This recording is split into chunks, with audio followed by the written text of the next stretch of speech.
Okay. Your first question, Lola, is, do you still remember the day Ate Gaya introduced Manong Ato to you? Naku, I don't remember. Hindi ko natatandaan. Kaya lang, ay, sila naman ay mabubuting mga bata na nagsisipag-aral.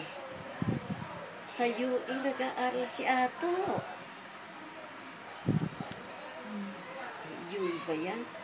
Eh, si Tita Gaya mo naman, sa NU.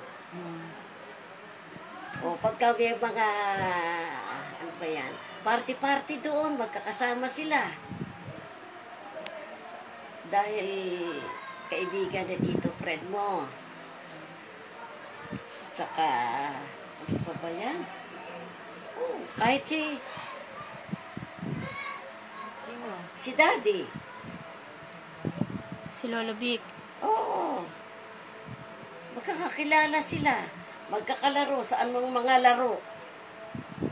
Tapos doon nagsimula lahat yun. Oo, nagsimula ang closeness ng bawat isa. Okay. What was your first impression of, Lolo Ato? Okay naman. Pati mga kapatid niya, magkakasama sila. Mabubuti naman silang.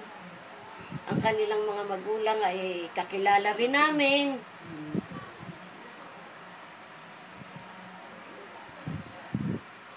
Yun na yun. Ano na lang po message nyo for the couple on their golden anniversary? Tingin kayo dito, Lola. Tingin Bigyan kayo. pa sila ng magandang maraming taon ng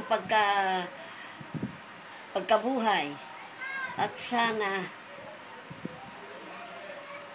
ay maging kung ano yung nakikita ko sa kanila ngayon na mabuting pagsasamahan, gayon din sa kanilang mga anak, ay inaasahan ko ang maganda pa at marami pang buhay na darating sa kanila. Ano Thank pa? you. Salamat po.